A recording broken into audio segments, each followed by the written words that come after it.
Now we're legal. Resume. In the middle of recording. Nicole, how are you this morning? Very good, thank you. How are you? I'm good. I'm very excited by this conversation because, as everybody knows, this episode will air after another episode that I recorded about a week ago. So I'm in a bit of a fanboy mode when it comes to talking to folks in CrossFit, and especially with athletes, of which you are one. And so we're going to get way into that. And I apologize ahead of time if I sort of geek out. So just be forewarned. So first of all, as everybody knows, I thank you very much for doing the episode. I know you have a very busy schedule, of which we'll talk about. So I appreciate the time you're putting in to do this. And I want to thank everybody for tuning in. Welcome to Did You Know That? ? The channel where I get to talk to interesting people about interesting and sometimes annoying topics. This is not an annoying topic. This is a very interesting topic today. If you are new to the channel, somewhere below my finger is a subscribe button with a bell. If you like this or previous episodes, be sure to hit the subscribe with the bell and you'll be notified as new content becomes available. If you are a returning guest, I thank you for your patronage. For all those who don't know me, my name is Sean O'Rourke, and when I'm not talking to interesting people, I'm a cyber liability consultant for an insurance brokerage firm headquartered in New York City. So, Nicole, now's your chance to tell the fine folks who you are and what you do. All Maybe right. not all of what you do, because that is a very long list. So, yeah, for sure.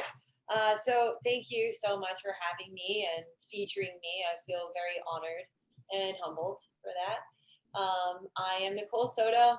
I am one of the owners at Rise Athletics, and I'm a nutrition coach. I'm a wife. I'm a dog mom, and that's about it. I do a lot. Well, no. There's another thing that you are. Don't undersell yourself. Yeah, I would say I'm an athlete. Yes. Yes, you are. You are a professional CrossFit competitor, and that is one of the main reasons. But I don't think the main reason I wanted to have you on. I think everything you just said is the reason why I wanted to have you on, because you are juggling so much and yet still competing at a very high level, of which we will talk about. So as we dive into this, and first of all, I like that your dog is walking around. So every once in a while, folks, if I'm looking at the dog instead of Nicole, you'll know why. Yes. So what's your dog's name, first of all? So I have two, Dora and Leo. Very nice. I like it. So which ones, are they both there? They're both here. Yeah. Cool. I'm in the gym right now, and they are wandering around, probably playing fetch. Okay. And Dora actually is like the Paw Patrol. So she sits in front of the door when the door is closed and makes sure that anyone who walks in or walks by is like, okay. You got to get by me first. Okay, cool. So hopefully we'll have special guests on this episode at some point. So the first question I have for you is one that I typically ask people, but you're in a unique situation since you do professionally compete in CrossFit.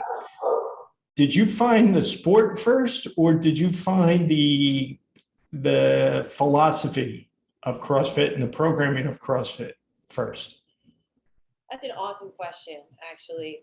I found the sport first. Okay, so you're like me. Yeah, someone found the sport for me and was like, you need to try this. You'll be really good at it. Come on in and take a class. And I was like, okay. And I just like hopped into a class and fell in love with the workout. Right. I didn't really know fully what it was about and the lifestyle and what it takes to be a competitor even. Sure. Well, what was your background that person thought that you would be really good at it?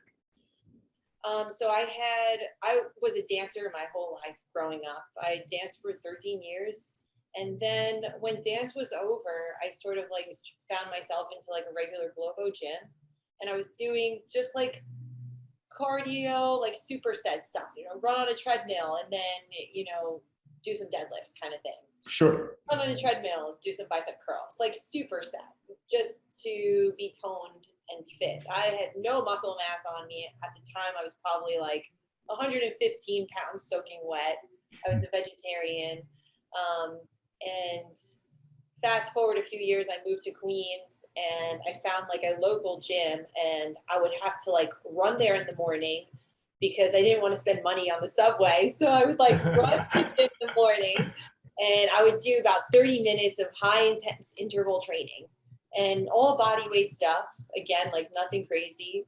And this guy kept watching me, and we later became pretty good friends and started to train together. And he was really into bodybuilding, and sort of got me a little bit stronger, like doing some more bench pressing and like bicep curls. And that was my first introduction to like weight training at all. Sure. And the fact that I was able to combine the weight training with the cardio part, which I loved, was so cool to me. And he was like teaching me how to do it a little bit.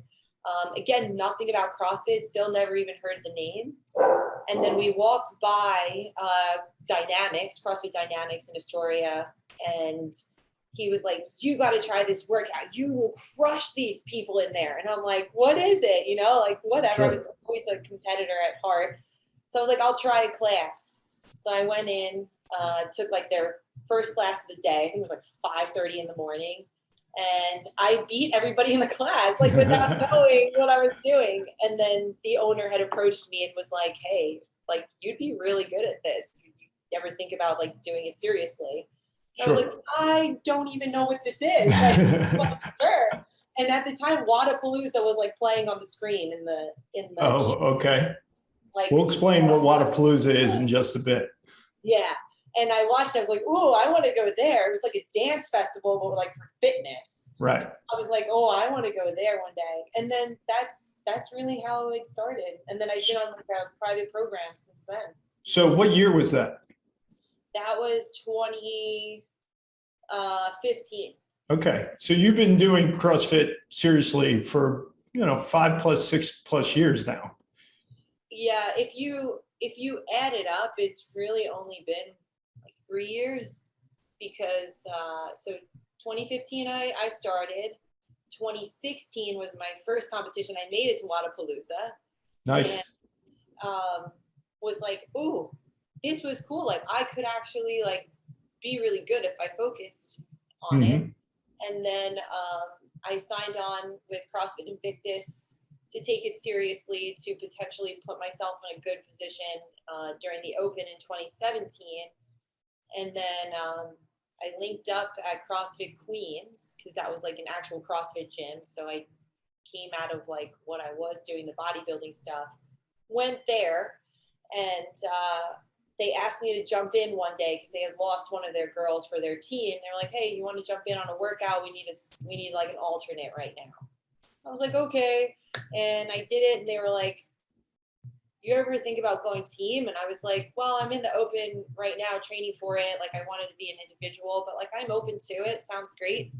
And then 2017, we all did the Open together, and I came in like 55th place.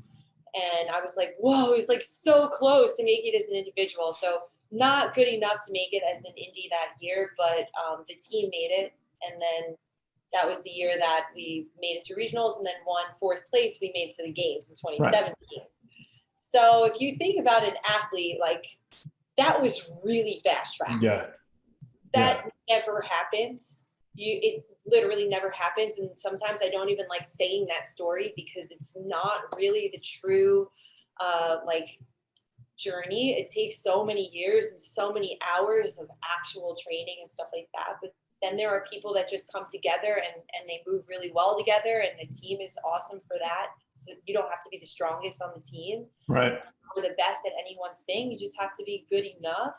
And each of you, like you are, it's the sum of all the parts. Right. And we rose to the occasion. We were all rookies besides our team captain.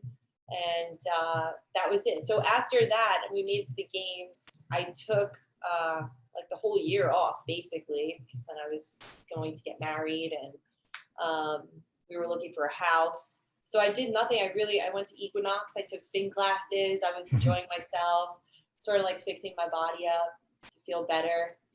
and then bought a house in Farmingdale, and I was living in Queens at the time, and the commute back and forth was a lot. So I had to find a local gym near me, which happens to be CrossFit Camo. It's like 5 minutes from my house. And I signed up there. Was a little hesitant because I don't know how to do CrossFit as just like a class goer and not get competitive in it.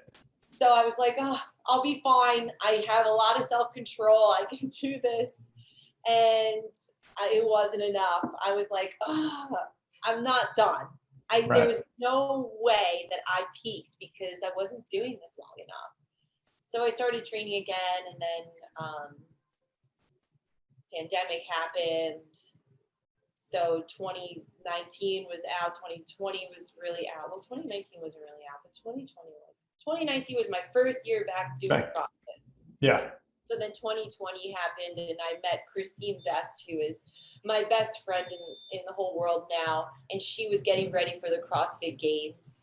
And I was like training next to her and just trying to give her that experience that I had, which was like photo shoots and like the cheer squads and all the fundraising things. And even though the games were virtual that year, we worked really hard to bring that experience to her.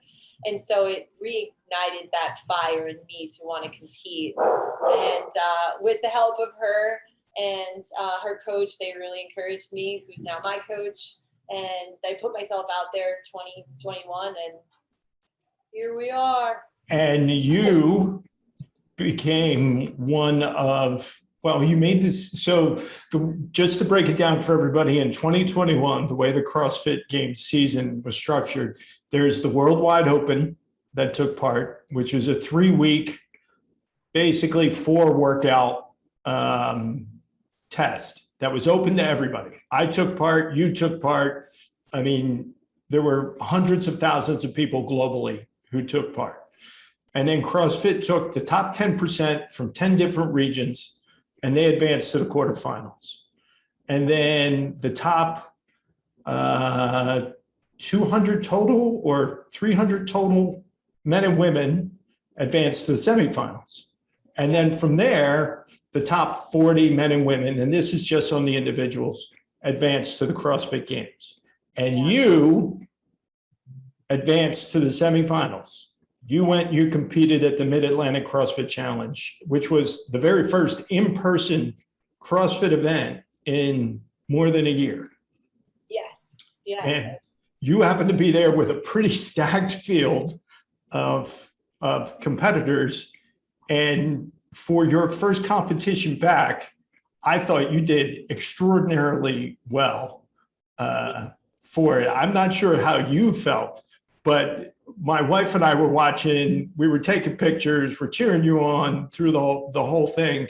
And I mean, considering the field and what have you, and it was your first competition back, I was really impressed with, holy crap, she's back. And I'm hoping she stays this time, because you came in, I think you were 24th in that. So you're one of the top 200 fittest people in the world on the women's side.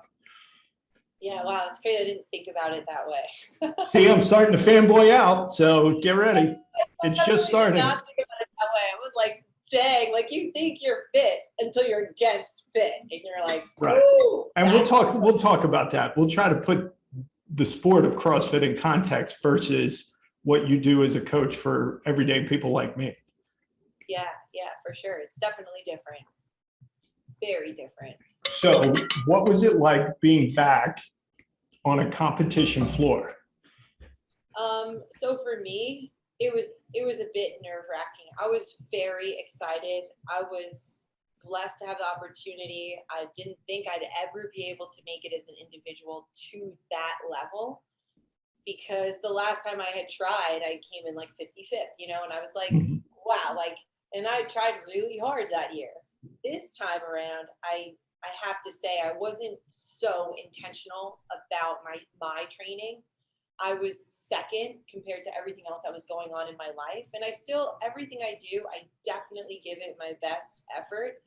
But my best effort probably would have been better if I put that first, but I was okay with that because of where I was at in my life, like last year or this last open season. Sure. So being out there, I was very scared. I am now in hindsight, I am an inexperienced competitor out there and like being live. Like there were things that I had to be reminded of, like, hey, Nicole, move your chest piece like as you're going from one round to the next. And right. you got to be like, okay, grab your chest piece and go. And I was like, oh yeah, like go. And like, you know, like the things like you're just waiting, you know, for your judge to tell you like, yeah, good rep, or like, can I stop here? And my mom's out, like, there are so many things that go on that floor that nobody talks about. Yeah. And unless you have a coach next to you every single day, you're not really trained in that. You're not really trained to be like a competitor on the floor. Right, because it's hard to replicate that environment regardless of the size of the gym that you have. Because, I mean, you're in a coliseum. I mean, you were in a stadium. Yeah. And for people who don't know what you mean by chest piece, when you're on a CrossFit competition floor, to help the viewers at home and in the coliseum, there's these foam chest pieces. I mean, they're just, I don't know, 3 feet tall. And the competitors are, not only are they supposed to be working out to almost their max effort, but then they have to remember to move it so that people know where they are in a round or a rep scheme or what have you. And so that's, all of a sudden you got to do something practical while you're killing yourself physically and mentally. Yes. And it is a bit different from like being in the open, because when you're in the open, you're in the comfort of your own gym. You understand, like, okay, my camera needs to be set up, you know, the angle, which, I mean, to be honest, that's very stressful in and of itself. Oh yeah. That's become almost an art to record yourself, to be able to submit your scores.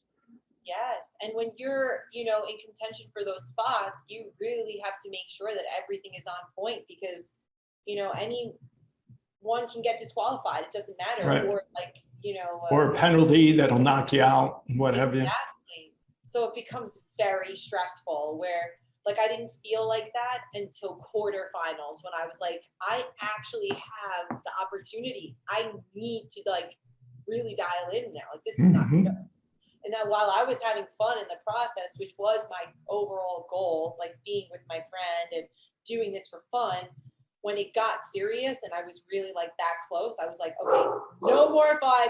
Okay, camera crew, who's the judge? I was planning it then when it got to quarterfinals, and I was like, okay, I need all of my people in their places and nothing could go wrong. Right. So I did like the workouts ahead of time to make sure that the videos were uploaded to YouTube, like on time with no issues. I would hate to like butt up next to the like time cap of when the video needs to be submitted, because everyone is flooding. Which a couple people did. I mean, a couple people got their videos in late, so they didn't count, and they didn't get to you know, to even compete. In that. No, it's true. So I actually love the way that it is. Like some people will be like, oh, this is so stupid, and I'm like, you understand this is all part of the process. Like the stress that you're under right now, you have to be able to move in that stress. You have to be able to navigate this chaos and prepare for it. And that's how, you know, Dave Castro runs the games. It's like being a Navy SEAL. You know, you're in a war, you know, and like you've got to find peace in the chaos sometimes. And I love being challenged that way, that, you know, all these things can be up in the air and you got to adapt to it. And you got to, even if you're on the competition floor, like something goes wrong, I learned now, you know, like you have to be able to adapt. Right. So one of my machines was broken on one of my workouts, and I didn't know I could really say anything. So I went through it, but it wasn't fun. It wasn't easy, because I was like, my treadmill was broke. So I was like hearing it like a tractor trailer, and the thing was barely moving. So I was having to pull so much harder. And I want to clarify for people. These are not treadmills where the belt moves. The belt moves based on your ability to actually run on it. So it's called an air runner don't think of it as like a propelled, self-propelled treadmill. It's not. You have to do the work to propel it. So if there's any kind of friction or unnecessary friction, all of a sudden it's harder and harder for you to generate that belt movement on there. And also, I want to go back real quick. For anybody who doesn't know, Dave Castro is the head of programming and sport for CrossFit Inc. And he was a Navy SEAL. I think he was in the SEALs for a decade. And he carries that mentality over to the actual sport. So I'm glad you brought that up. Yeah, no, and I happen to love it. I love the stupid pictures that he posts to hit the workout. And I'm like all about it. I laugh, I keep scrolling because it's getting in your head. It's all a mind game. You have to be able to push past that. You know what I mean? And I love it. I love it. I love it all. I love it all. I love watching other people rise to the occasion and just like push their bodies. So I want to talk about your world as an athlete, and then we're going to move on to some of the other things that you do, because you did talk about sort of that prioritization. And as everybody knows, and I do this every episode, I have my prompt questions here. And so I'm hoping to get to them in this interview. So you hit, it's called the Mid-Atlantic CrossFit Challenge, but it was in Tennessee simply because of COVID restrictions. So you hit the floor of the MAC.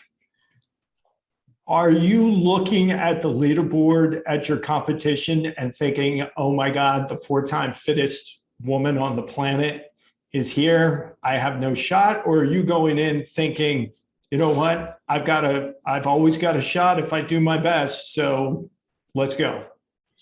Yeah, I actually, I was getting a lot of messages from people in the gym, like, this isn't fair. Like, your floor is so stacked. And it was stacked. I mean, I'll give you that. When you look at it, I feel like they did that just to start generating some excitement for the season. You know, it was the first one, and I respect that. It is what it is. You know, we were back, like CrossFit's back. We're live. We're like doing this thing, and I was like, dang, right? Like, I looked at that, and I, ear to ear, no joke, my first response was, I am so lit. Like, that the opportunity that I'm going to be on the same floor, I'll be sharing the same floor as these girls that are like the top in the world. I just thought, like, I don't care if I'm in the last place in the last heat. I still was in the same competition as them. I made it just as far as they did, and I'm going to give my best.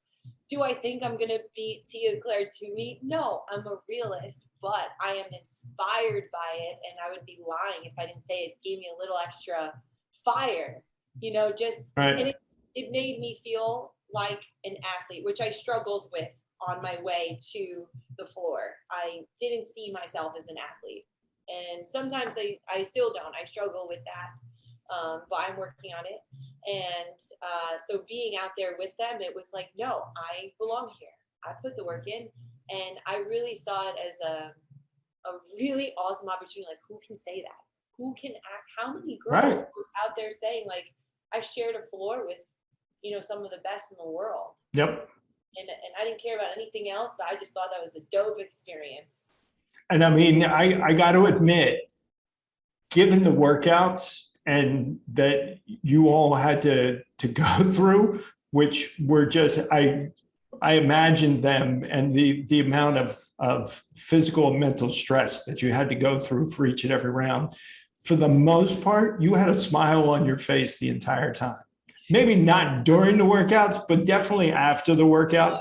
You were always, you were, you could tell you were enjoying being there, and that the results were just the results, that the experience is what you were living for at that moment. 100%. Absolutely. I did. It hurt. Those workouts were so hard. Yeah. And I would say another thing that I didn't really take into account was, because your nerves are so high, like going into it, like your heart rate, if you, or anybody watching, if they watch the CrossFit Games, I loved how they were able to zoom in on like the whoop. Whoop, right. I thought that was an amazing addition to it. Yes, so cool to see because it's so real. Your heart rate is already elevated before you're starting. Right. And find your calm in the midst of that is really a skill.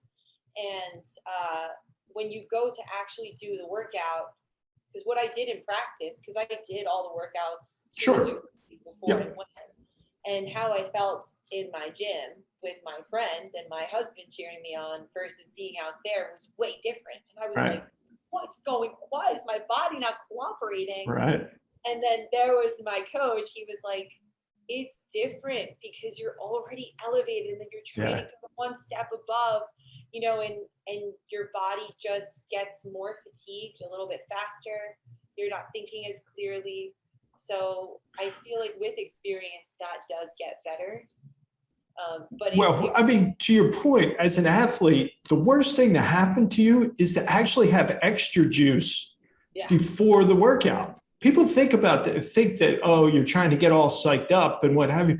That's actually the last thing you want. You want to be as calm and as just chill as possible because that extra juice is just wasted.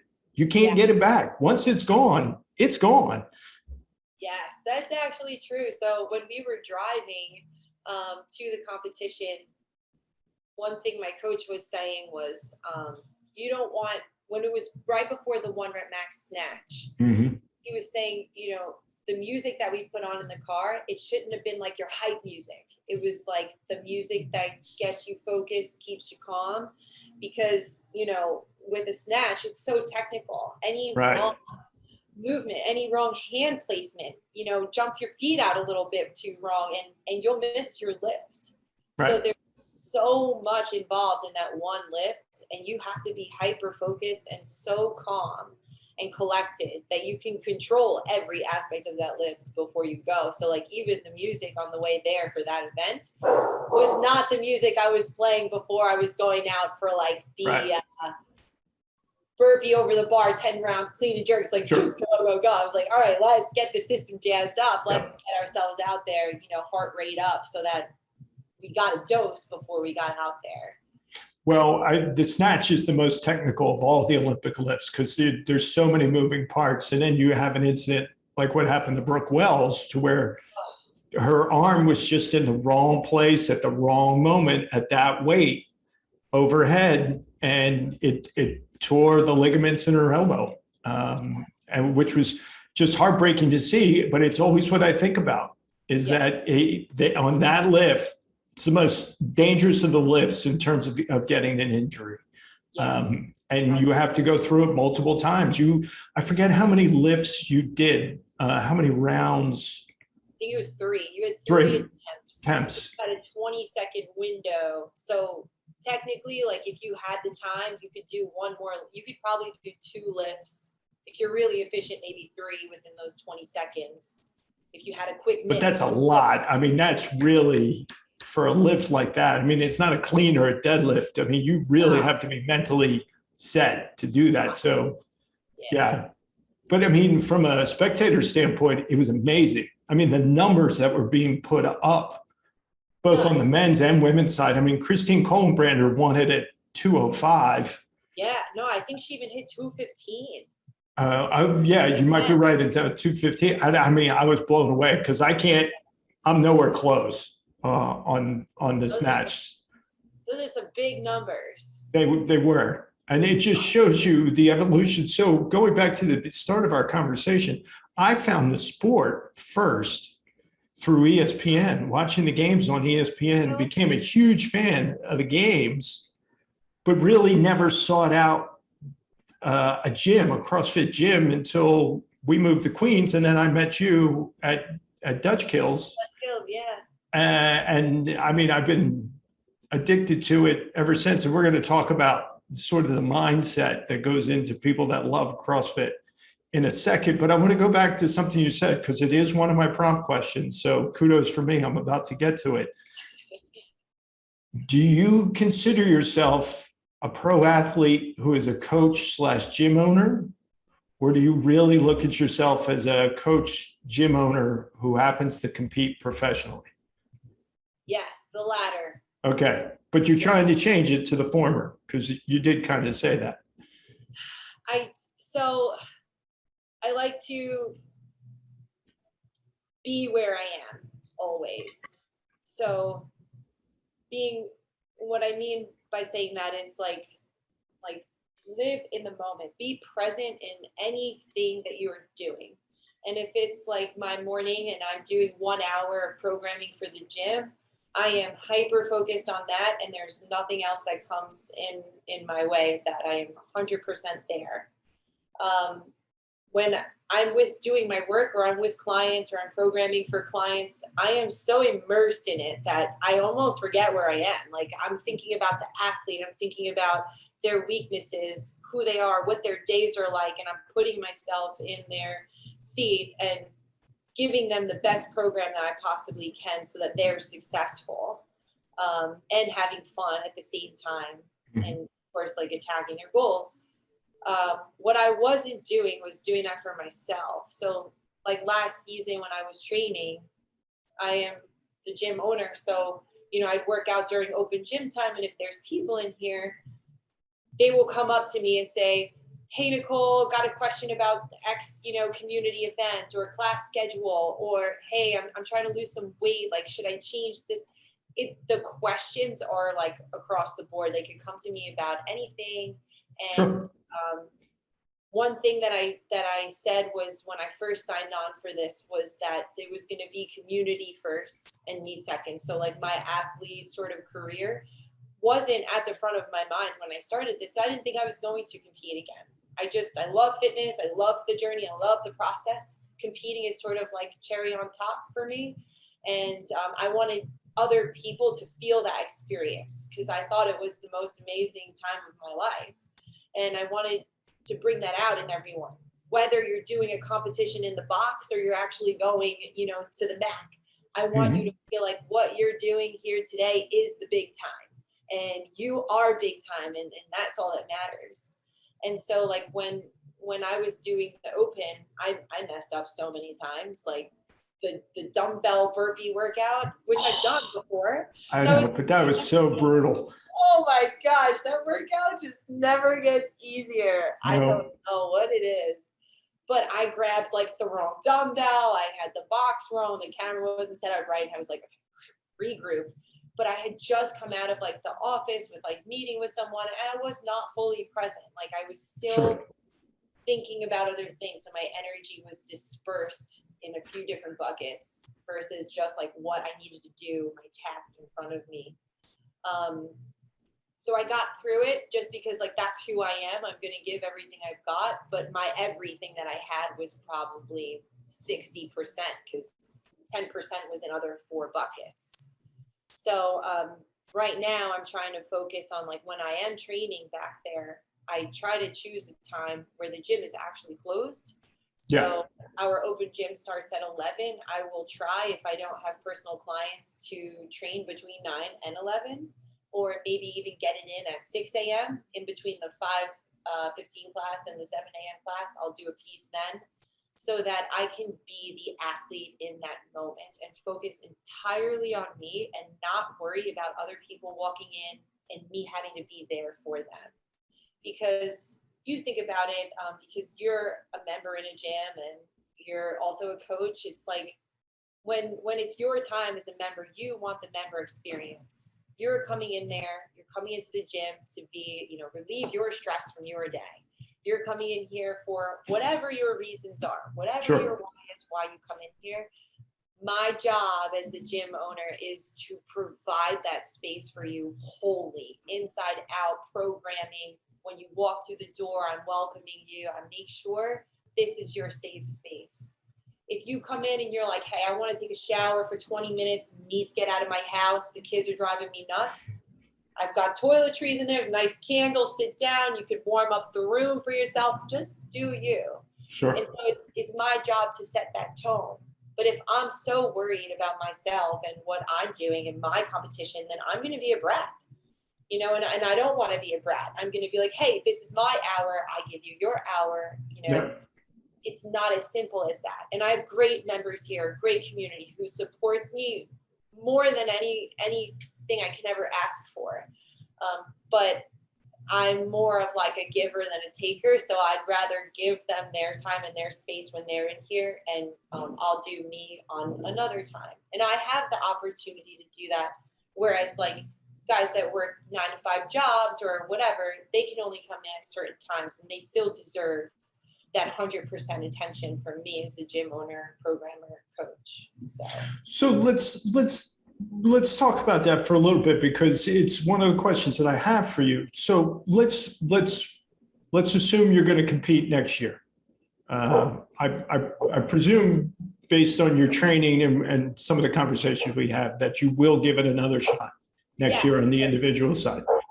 Yeah. So how are you going to prioritize your day? Let's just call it starting January 1st, because the Open starts the end of February. Let's just talk about January 1st.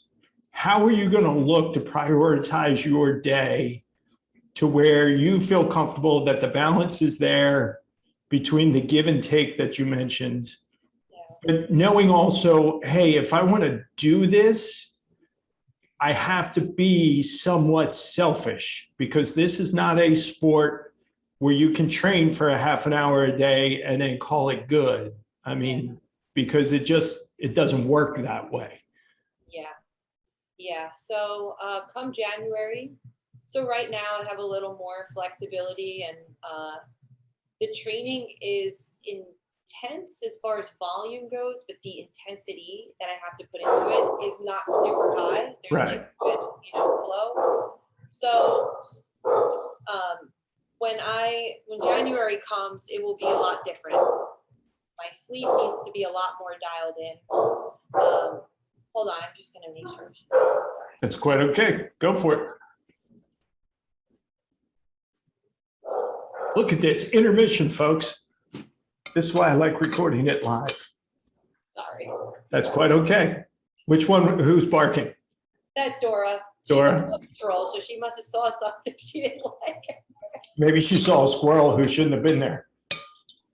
Exactly, because technically open gym doesn't start until 11, so I don't think anyone is out there besides people walking their dogs. But yeah, my dog gets scared of shadows, so maybe she saw a shadow. Yeah. Okay. So you mentioned sleep, which is a huge deal. Sleep is so overlooked, and I can't even tell you. Like when I finally got my sleep dialed in, I go to bed and wake up at the same time every single day, Monday through Sunday. And that was definitely something my coach opened my eyes to, just because I have so much going on. He's like, you got to start getting in a rhythm, because I would have such a busy mind at night, like so many things going through my brain, that he was like, you need to start coming and winding down a certain time every night, get into a routine so that you can wake up and feel refreshed every day. So what is your sleep schedule? So I usually go to bed. I do go to bed at 9:15. I'm in bed. By 9:30, I'm out cold. I am like so exhausted. And then I wake up every day at 4:45. The days that I have to coach a 5:15 a.m. class, which is not usually, I just do it one time a week because I like to stay in touch with that community, because I'm always like nighttime or during the day, so I don't really get to see them. I try to keep my hands on everybody and just be present. That's nice.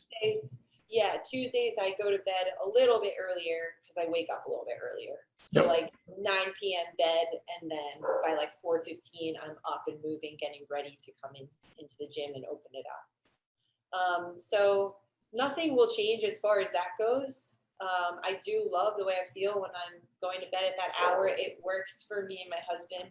So if I was missing any time with him, I'd probably try to move that around too, but it works for us and keeps him on a good schedule too, because without me, he would be like up all night, wake up early. He doesn't care. He's like, whatever. So it helps both of us. So January, that will come. I will keep that. My food is very dialed in. I've been, nutrition is my thing before everything else. So. Yeah, I mean, you're a professional nutritionist. If your food's not dialed in by now, I think there's a problem. That's the easy part for me. Like Yeah. I can do that with my eyes closed. And we're going to talk about food as well, because cool. Yeah, that's my thing. I love it. Love it. You can't do what we do without having the proper fuel. Yep. So, and sleeping, it also contributes to poor sleep or good sleep. So I'll probably wake up. I will keep my days a little bit lighter as far as how many personal clients that I'll be seeing during the days that I'll be doing open workouts. So gearing up for the open, I'll start living like I am going to do the open workouts a month before. So that month of January will really be like my open prep month. Sure. So starting to train intense pieces during the times that I would need to be putting in intensity, and sort of navigating my clients and working around that according to how I'm feeling. So I'll probably stack my clients later in the day so that I can focus on my work and myself in the morning. And coaching is fine. I love coaching. It actually inspires me to be a better athlete and just be an overall better person. Coaching it's complicated, there's complicated people. Sure. Well, I mean, we talked about this before I hit the record button, and unfortunately, by the time this episode airs, your story won't be available anymore. But yesterday, you posted a great story on Instagram with you and one of your clients dancing. Yes. And I kept telling you, I kept rewinding it because I was watching him dance. And then I realized, oh, wait, Nicole's in the background also dancing. And so it was great fun, but sort of you sort of live for that kind of feeling from your clients and why coaching is so special to you. Yes. So David, one of my clients, the gentleman you're speaking of, has Down syndrome, and he is 24 years old, but has a developmental age of probably like a 12-year-old. When his aunt walked him in here, I wasn't sure, what they wanted, what they were looking for, classes, personal training, whatever. So she visited a few times with him, just came in, chit-chatted with me, saw the space different times during the day, just to see like what it was like. And she really wanted him to be here. She really liked me. She liked the environment. So I said, let's do some one-on-ones. Let me see what we're working with here, because I think everyone is capable. I don't look at him as somebody with Down syndrome. I look at him as a normal human who I need to cater to as if I'm talking to a 12-year-old, and I can do that. We have kids classes here. So I really took time to get to know him and all of his favorite things and what gets him motivated, and how I can communicate best with him, because there would be moments like the aunt would say, oh, he's going to shut down. He'll get frustrated. He may have a tantrum. It's like, all right, I'm not flustered by that stuff. I get it. She was like, trainers have a hard time. Okay, got it. Like, let me have him. Like, let me just do this. And getting to know him, I learned how much he loved dancing and music. And that's like an instant click for me. I love dancing. I love music. Music is my life. It fuels me in my workouts, my whole life. So now as David started to come in, I'd be like, all right, David, what song do you want to hear today? Like, what's on the list? And then he knows so much music, so many great songs, and he takes hip hop dance classes on the side too. So he'll like tell me a song, and I'll put the song on, and he'll like really get excited now. So instead of us resting, we dance. And then I say, okay, 3, 2, 1. He picks up his barbell. He does what he has to do. So I was doing like an actual personal program for him. And then I said, you know what, I'm going to treat the sessions that I have with him as if we're doing class, because my goal is to have him in class. And whether that's having like a part-time coach just sort of be there in class with him, get him through it. There's no reason why he can't be in class. He moves well. He understands. He dances well, so he's got to be able to move well. Yeah. So now we've been doing that and just seeing how I'm going to get him, to cooperate and understand and getting to know his body language too. Because sometimes he goes like nonverbal. So I have to understand, okay, yesterday, for example, we had a lot of running. He does not love running. He's like, There aren't a lot of CrossFitters who do. Let's be honest. He's not unusual when it comes to the CrossFit community. No, it's so true. So he loves the dogs. So I had Dora actually run with him. So he loved that. He just takes the dog runs with him, brings him back, and he got through. But then at one point he just stopped. And I was like, okay, you're done with the running. And he just gives me a little nod. I said, okay, take a good rest, 1 minute rest. I said, we'll do our burpees. We moved on, whatever we had for the day. I said, now we'll just do one run and then we'll do the burpees, right? He gives me a thumbs up. I said, all right, what's your next song on the list? He tells me the song. The song comes on. We start moving, grooving. Before you know it, he's back doing his workout. And he's like, no idea like that he's actually doing these dumbbell snatches and the burpees. He thinks he's, dancing, really. So the aunt had come to me like a week ago and she was like, what is it that you have? Like, David does not pick up this quickly. And in fact, he will have an attitude and tell people like, no, and he'll play with them.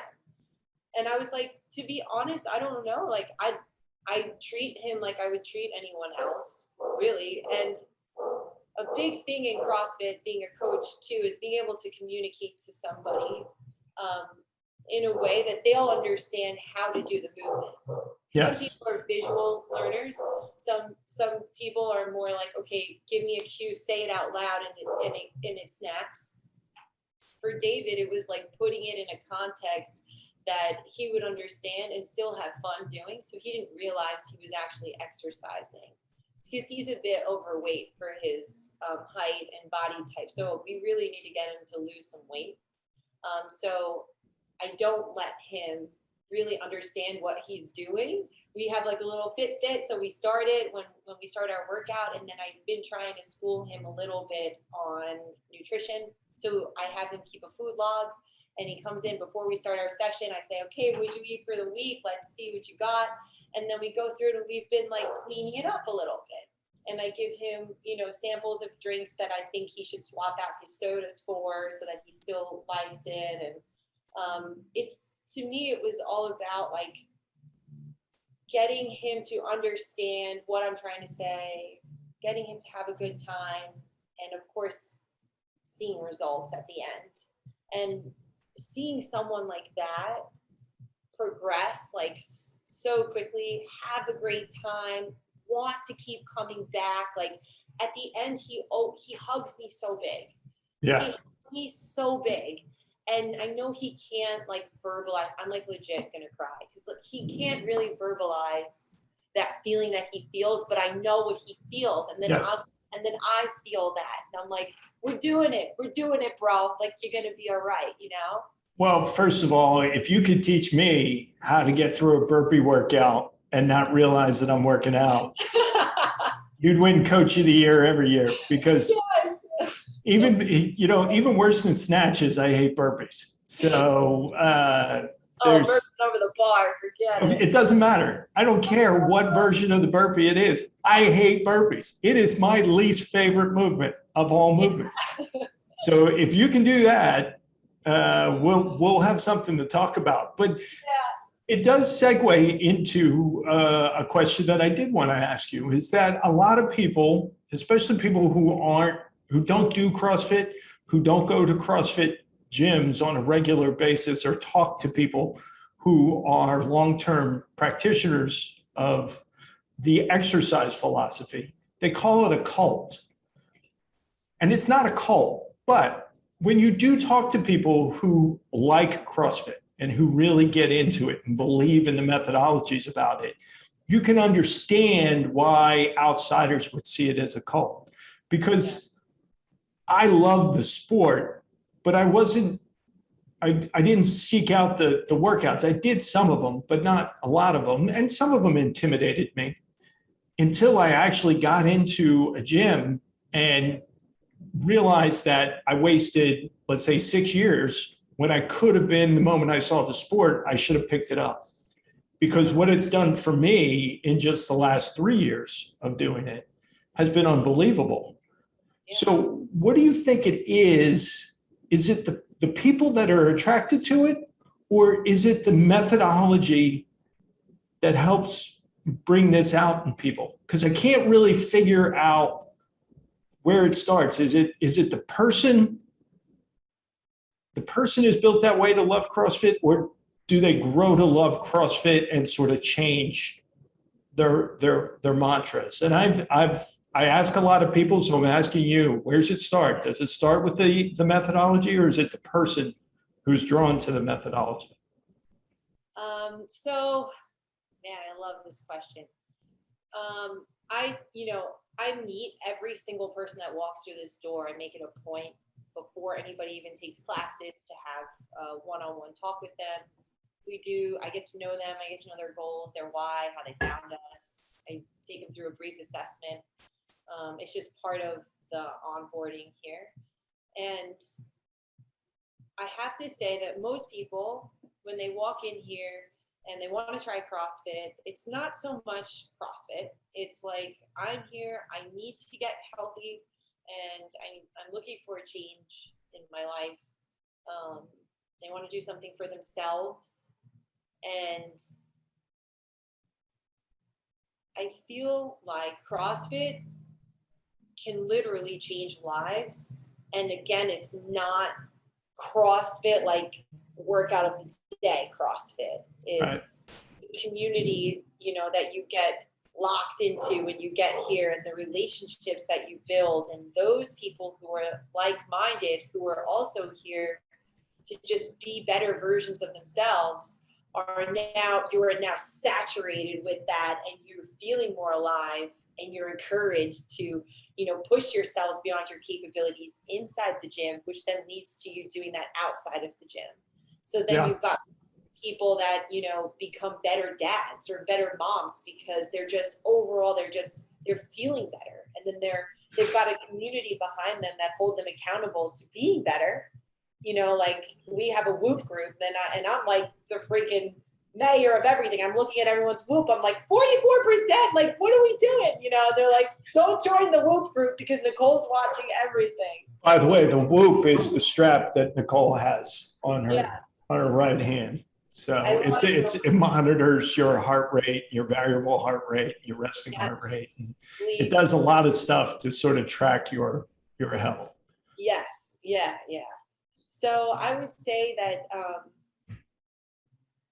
it's not, I guess it's a little bit of both. The person too has to want to change, right? Because no matter how much, if you force, we have a kid that comes in here and I always feel so bad. He's like 14 and he's a little overweight. His mom knows he needs this, but he is just, every class, it's like very hard. It's sort of like when you see those memes with dogs that are sleeping and they're being dragged. Mm-hmm.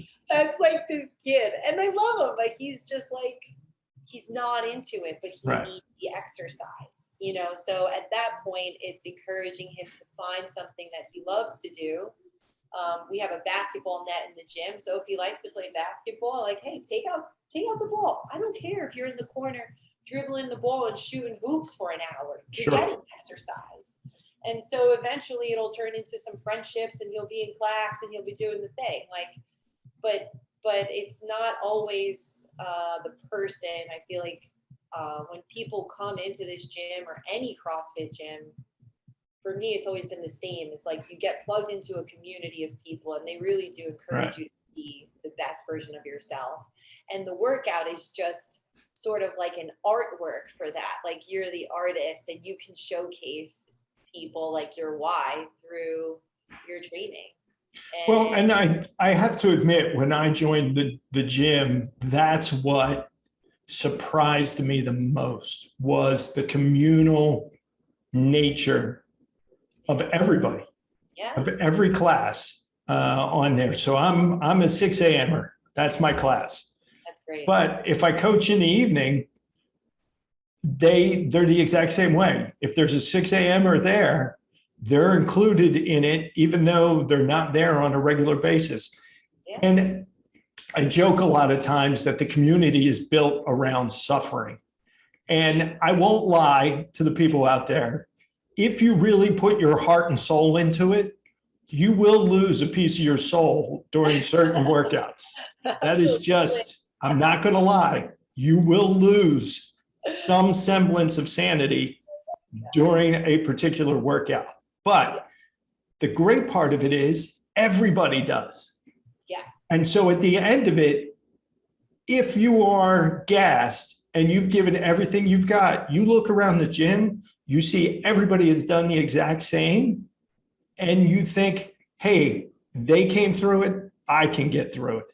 Yes. And I think that's what starts to build that communal nature, is that we just survived. Those and bonds are strong. Yeah, they are. They are. It is no joke that I think that builds the bonds almost more than anything. Yes. And it's not so much like the cult, it's a lifestyle. Yes. And you choose to do it this way or not. Like, I choose to live my life this way. This is my lifestyle. CrossFit's a huge part of it. It will forever be a part of my life. I will never not do CrossFit. When I'm 80 years old, God willing, my intensity won't be there as much, but I'm still going to be involved. And that's, I have a 70-year-old member here who comes every single day, Monday through Friday, 7 a.m. He never misses a class. If for some reason the gym is closed, you can find him. His name is Bob. He'll be in the parking lot running laps. This man is incredible. And to me, it's like we unite through movement. We literally just move together. And those moments where we are suffering, there's no better place to be. Like, around these people, we're all just like dying. We're chasing one another. We're pushing each other, during the process. Like, come on, let's go. We're like picking each other up. And like, when the last person is still there, my favorite time of the day is when the whole class just gets around them and lifts them up. And if we all did that in life, this world would be a better place.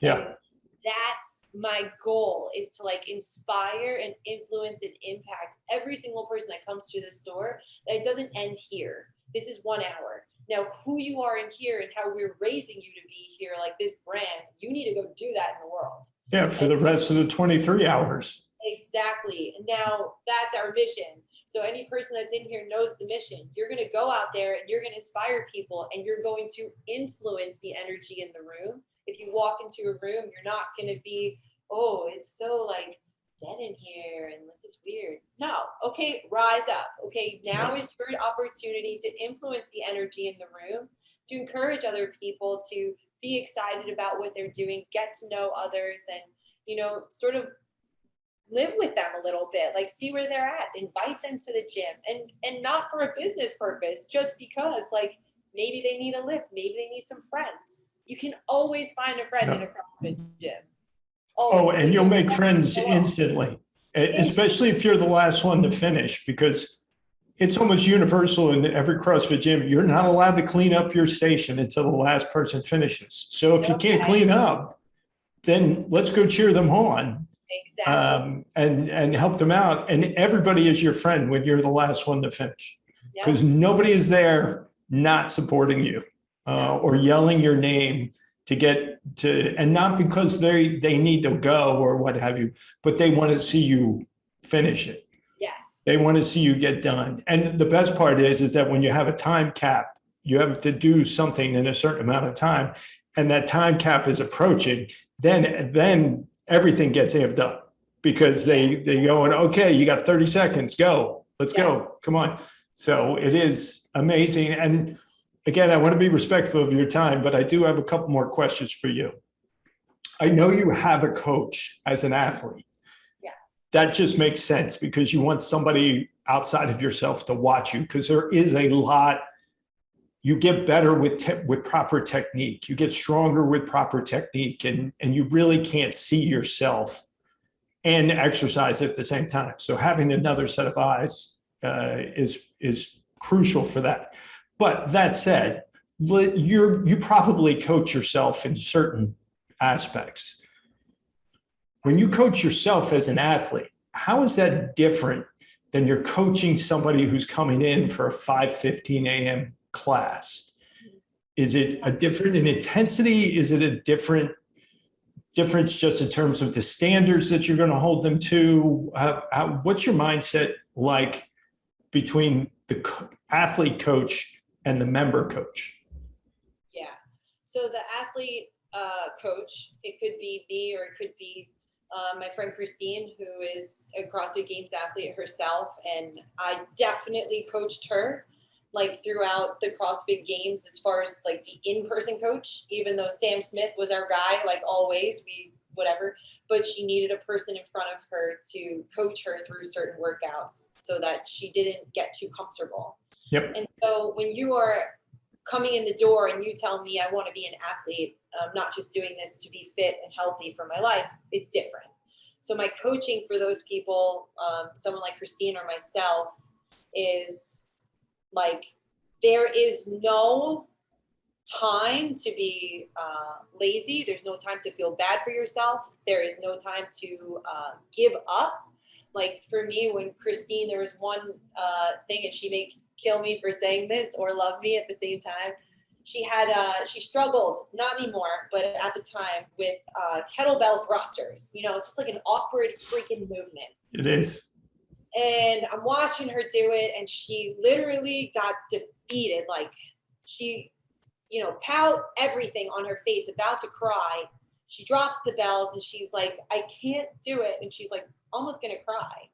And I stood in her face. It was my first time I ever like actually yelled and cursed at her. And I was like, are you kidding me? Mm-hmm. You do not get to do this on the CrossFit Games floor. I said, you pick up those bells and you own it. You make those bells move. And that's like the intensity. And I don't let her sleep. And I push her, get over those bells, pick them up right now. You have to. You have no choice. Do you want to win or do you want to play? And then you get to choose. Because what are we doing? You're going to have to face some obstacle is going to come in your way when you're out there that you have not fully prepared for. Now you have to step to that challenge and say, what's up? You can't step to that challenge and be like, oh, I don't know. No. Step to that, pick up the freaking shit and move. I don't care what it takes. You do it. Or as you're very famous for saying, let's effing go. Yes, let's go. I mean, that was your mantra at the Mac, because Susan kept trying to get you a picture of the screen every time you were saying it. So crazy. Because that was your mantra throughout the games and whatnot. And it was so fun. It was because that was the thing. That was you could tell that was your cue. Yes. And that's how I talk to myself. Like, don't be a baby. Yeah, certain things, of course, they scare you. If it didn't scare you, like, you wouldn't grow. Right. I left my job of 10 years to take on a gym that was, failing.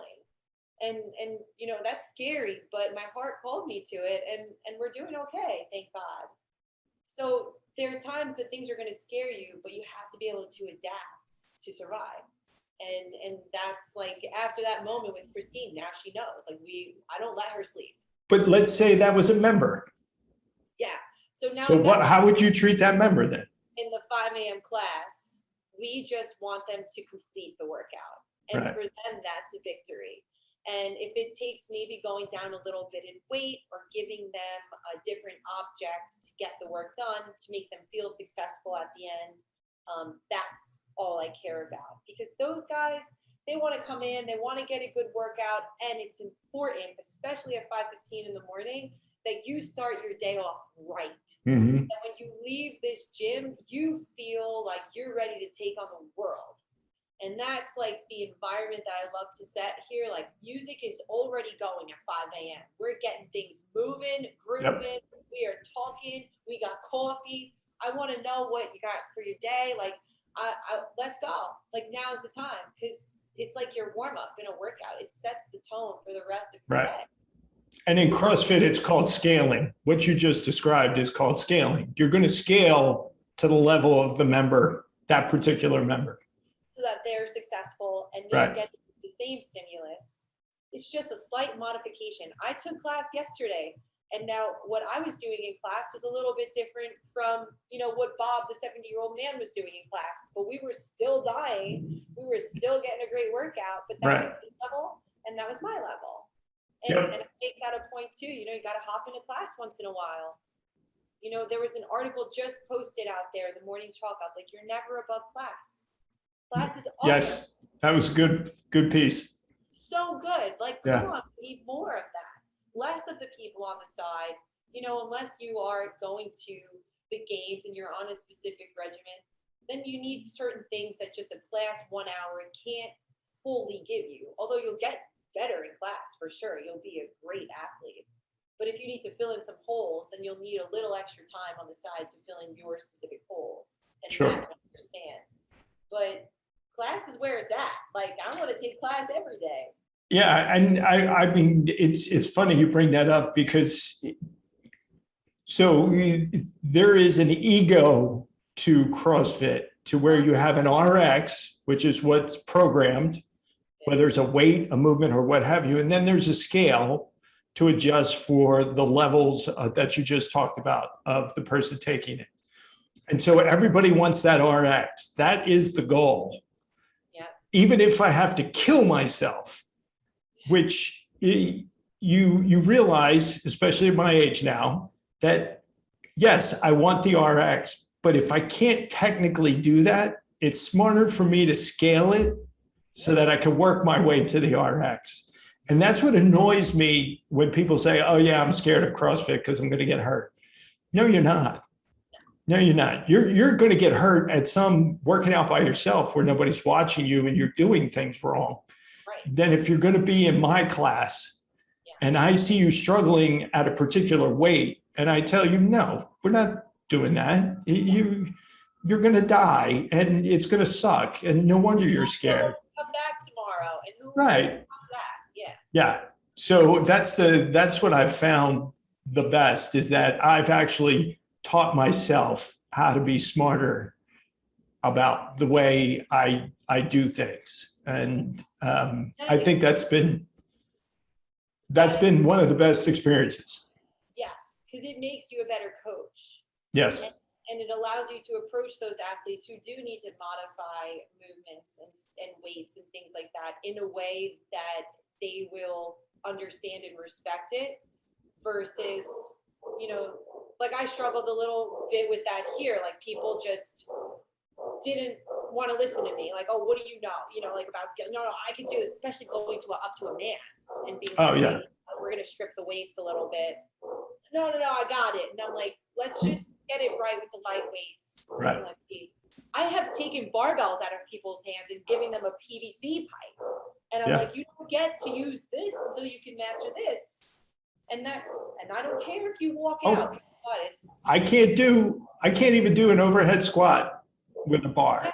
So I always use a PVC pipe. I just can't do it. So. Yeah. And it's not that you don't do it. It's that you just do it to your level until you get better at it. It's a combination of bad shoulders from years of abuse and bad hips from lack of mobility. So. Yeah. We all got to think. Yeah, exactly. And I've got multiple things at this point. So the last thing I want to talk about is something you mentioned before, and you made mention of it just a moment ago. You are a nutritionist by real training. I mean, you have a master's in nutrition. You work for, I think, Mount Sinai, right? Actually, I don't have a master's in nutrition. I have a master's in healthcare management. Oh, okay. That's right. I knew you had a master's. I thought it was nutrition, but there you go. Yeah. Master's in healthcare management. I worked at Memorial Sloan Kettering. Memorial, MSK. So, okay. But I met you because of your nutrition expertise initially. Yes. On there. And so, one, what drew you to nutrition? And two, give me and the viewers here like a top three. Okay. If you're watching something, if you were not necessarily working with them, but you were going to tell them, okay, here are the top three things I want you to watch when it comes to food. Yeah. Because food is really, I love food. I love the taste of food. And part of me works out so hard so I can eat food. Yeah.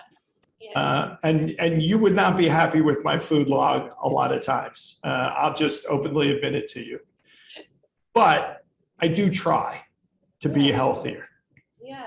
So what drew you to nutrition first? And then give us a top 3 things to watch for when it comes to food, because it's ridiculously important. And this country and a lot of the world now, it's just terrible when it comes to food and eating the right things.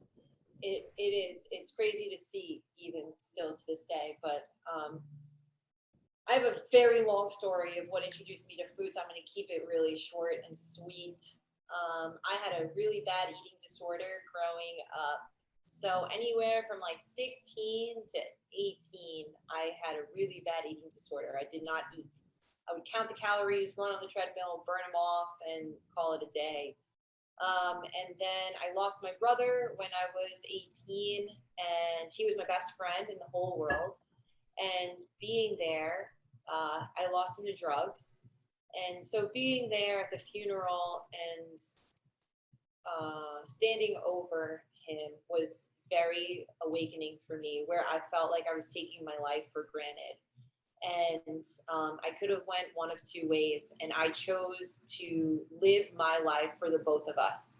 He was the biggest ball of energy. He was the coolest person in my world. And I wanted to live not just for me, but for him too. And I knew I had to do it big. So I had to get myself healthy. And so I started to, I told my mom, like, I need help. I don't know what happened. I honestly don't know what happened. But it became a habit and I needed to kick it. So I started going to like Barnes and Nobles and like reading tons of books on the most nutritious and healing foods that you could find. And I started to realize like I have a thing for this. Like I'm really into it. Like I was really into knowing about the foods, what they do inside your body, what are the best foods to eat for certain activities and whatever, whether it was like for cognitive function or whatever. I just wanted to know about it. And then through that journey, I really found a love and passion for nutrition. And I turned into like healing myself. And then I found a program through the Institute of Integrative Nutrition. It was like a 1-year program that you could become a certified health and life coach. So I was like, well, I just want to do this for myself. I wanted the knowledge for myself and not so much thinking about clients or anything. But then through that year, I was like thinking I could help change people's lives or, kind of help people who were going through maybe what I was going through, fuel their bodies in the right way and use food as a healing source. So through that program, I learned a whole lot of stuff. It is like they teach you how to eat with the seasons. They teach you how to, navigate people who come from different backgrounds, because there's certain foods in your culture that you need to keep because it agrees with you. It's in your blood. It's in your genetics. And all that stuff was so intriguing to me. And I started to take on like one like client here and there just to do a consult. They were friends. And I'm like, let me know how this feels. And they loved it. And I was like, man, can I like do this for a living one day? Like, I wonder. And my mom was like, do the thing on the side, but don't stop your day job. Like you need to pay bills. You need to have, a pension and like all this stuff. I was like, okay, Mom. And I stayed at Sloan while I was doing that. And I got my master's degree in the process. And fast forward, that was 10 years, 10 full years of me working at the hospital, dabbling a little bit on the side with nutrition. But any book I would pick up, any magazine, anything anyone wanted to talk to me about, it would always be about nutrition. It would always be about food. And someone tells me they're feeling a certain way. My first go-to is like, okay, I want to know what you're eating for the day. Like, are you drinking enough water? Are you having electrolytes? Like, that has always been my first response. It's never like, oh, go to the doctor. Like there's so many other things you can take care of as far as like basic life guidelines go before you get to the point of like having to see doctors and live on medication. Right. And I wanted to sort of change that. And people started to come to me and sort of like, I never say no. When something comes to me, I always say yes, and I figure it out. Like that's just it. It's an opportunity, and I feel like it's being given to me. And so it just sort of snowballed into this. And even at the hospital, I ran a little wellness group Tuesdays and Thursdays. We would get together and we would do fitness in the middle of like the stairwell. And everybody waited for it, and they would wait. We would run the stairs. We would talk about food. We had little challenges going here and there. And I'm like, what am I doing? Like this, like I need to go do this for my life. Like this is my heart. So then I was presented with the opportunity of this gym, and I definitely thought about it a million times over and over and over and over again, and then just said, you know what? Let's go. Let's just see what happens. And now I'm doing that passion for life. And it's like, I don't feel like I'm working ever. I feel like I'm going to wake up one day and be like, okay, I have to go back to work now. Like that was a cool vacation. I'm like really not working. So that's that. That's how I got there. And then top 3 things. Well, first, I want to say one thing. If people can't recognize, obviously Nicole's doing something right. If she's got the energy to run a gym, nutrition programs, personalized coaching, and still be a competitive / professional athlete. So there is a difference between situations that require medicine and situations you can affect by just living a better, healthier life. And obviously you have some of those answers in there. And so I want to make sure that that point gets across with some emphasis by me, because you're not a big self-promoter, and we'll work on that. You should hire Susan to talk about how do you promote and what have you. I really should. I really in a good way. Yeah. So, but okay, now let's hear your top 3. What are your top 3 nutrition hints, trips, and tips, I should say? Top 3, quality over quantity. So high quality foods over quantity. As far as if you're trying to lose weight or get healthy, just focus on eating quality foods. Don't worry about being in a deficit or how many calories or things like that. That gets to be a bit overwhelming.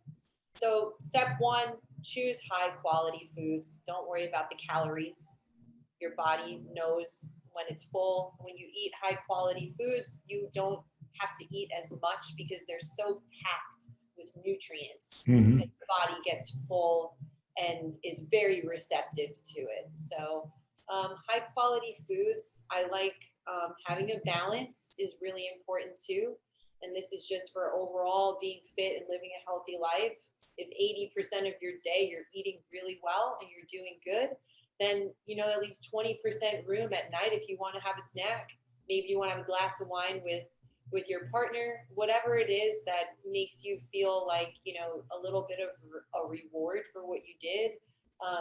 Don't deprive yourself, especially if you're living well, really good the whole day.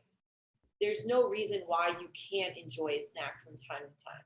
But it's a treat, and it's called a treat for a reason, because it's once in a while. Like, we're not going to do this every day. Right. It's special. Yeah, exactly.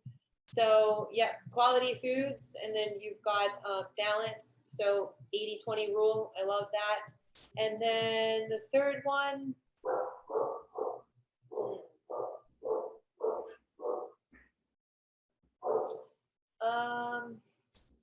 I have one to throw in there. Drink a lot of water. Oh yeah, water is not soda. I don't care if it's carbonated water or just straight water, but you got to drink water. Yeah, water is life, and a good little tip is to get 50% of your body weight in ounces to start. And water is good, but not all water is made the same. So another little quick tip for all you coffee drinkers out there, especially in New York, this is what we do. We live on coffee. We love coffee. We go to the coolest coffee shops. When you're done drinking your coffee, you should always follow up, and I'm drinking it right now, with some electrolytes in your water, because coffee is a diuretic and it depletes you a little bit of magnesium, potassium, and all those things that we actually need. So it's important to get some electrolytes in those waters, not just drink the plain water. So. I mean, I try to drink at least 110 ounces of water a day, That's and at least have electrolytes in I'd say a quarter of those ounces, maybe up to a half. That's so good. Yeah, I started doing that a couple of years ago, and I could tell a difference.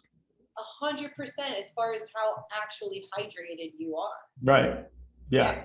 If you drink water all day and still, have low potassium and magnesium and you're cramping and you don't know why. It's, could be because you're depleted of some. Yeah. I have this fight with my mother on a daily basis because she does not eat or drink for a good portion of the day, and it drives me nuts. So with her birthday coming up, I bought her a Swell bottle, and I said, you have to drink at least 2 of these a day. Oh, that's so good. And getting them to do that is probably the biggest fight. I do the same fight with my mom, and it's the same. I have to put it in the water bottle, take it to work with you, drink it, you'll feel better. And then when they feel better, then they're like, okay, all right, I need it. Yeah. But it's like getting them to do CrossFit, right? Just take a class. Don't be scared. And they realize, okay, that was fun. I'm going to come back. Yeah. Well, I'm trying to get my dad to come to CrossFit. My dad won't do it, but I'm working on it. My mother will never do it. I mean, hell will have frozen over years before she'll do that. But if I can get my mom to at least drink, but I do say this, and I'd love to needle her. She's a bit of a stereotypical Italian Catholic. So she believes in suffering. If she's suffering, she probably thinks it's a good day. And I'm like, there are certain sufferings that you should not have to go through. Yes. And food and water deprivation is one of those that you don't have to go through. I'm going to see her this weekend. I'm going to give her the Swell bottle, and I'm going to tell her I want proof of drinking at least twice a day. Yeah, good. Perfect idea. Hey, Nicole, I want to be respectful of your time. We've gone way over what I anticipated, but I knew I would. So I'm going to invite you back. And I might actually invite you back if you can find a half an hour at a time. Come next year when you start your process getting ready for the Open. And then because I'm very confident you'll make quarterfinals and what have you. I might want to track how your year's going. I love that. Yeah. And I think it would be good. And you're so open and honest and sort of in tune with how things are going, but you're a businesswoman. You've got a life outside of competing. And I think it would be a good view into balancing all these chainsaws that you're juggling. So if you'd be open for it, I'm going to invite you to do that next year. Yeah, absolutely. Sign me up. Okay, fantastic. Hey, everybody heard it. This is now on. I was going to say on videotape, but that just shows how old I am. So this is actually just on my hard drive, and then we'll be live on YouTube eventually and whatnot. But Nicole, this was fantastic, as I knew it would be. And Susan wanted me to tell you that we will be out there to take a class with you. We're excited to do that and whatnot, because now that her back is good to go and she's out of restrictions and whatnot, she's not afraid of any workout. So she said, she's going to compete too, right? Say again? She's going to compete too. Yes, we're both going to do Battle of the Border in October. She's going to do it with another gym member, and I'm doing it with another woman from our gym and whatnot. So amazing! I'll be there. Yeah. I have some athletes going too. So fantastic. I'll be there. Fantastic. And apparently we only see each other at CrossFit Things, because the last time we physically saw each other was at the level 1 training. This was great. Thank you very much. I sincerely hope everybody paid attention to this, because there's a lot of good information, a lot of good inspiration too that comes from this. And if you have questions, all of Nicole's information is down in the episode descriptions. You can reach out to her to talk to her about her gym, talk to her about nutrition. Maybe she'll just record herself yelling at you to get yourself moving and whatnot. You use that as inspiration. But this was great. You're fantastic. I love that your dogs were barking in the background because then I know that they're good guard dogs. So Yes. Thank you so much for having me. it was my pleasure. Congratulations on everything. And then we're going to do this again. And so everybody get prepped. You will see Nicole again. And I just want to thank everybody for tuning in. You've been watching Did You Know That? ? This is the episode where Sean fanboyed out. And I was very happy to do so. But there was a lot of good conversation here. And I look forward to future ones. Again, remember, the subscribe button with the bell is somewhere below my finger. That's why I do this back and forth, because it's somewhere down there. Search it out, hit it, leave a comment, follow up with Nicole if you have to. Anything to sort of help yourself, get yourself motivated, get yourself moving, get yourself to a better place in life. Because I was not always a believer, but I am a firm believer now, and now I'm a practitioner of it. So, for Nicole Soto, my name is Sean O'Rourke. I want everybody out there in the ether to be well. And Nicole, I will see you in less than a month then. Awesome. Thanks again, Sean. Not a problem. Take care, all. Bye.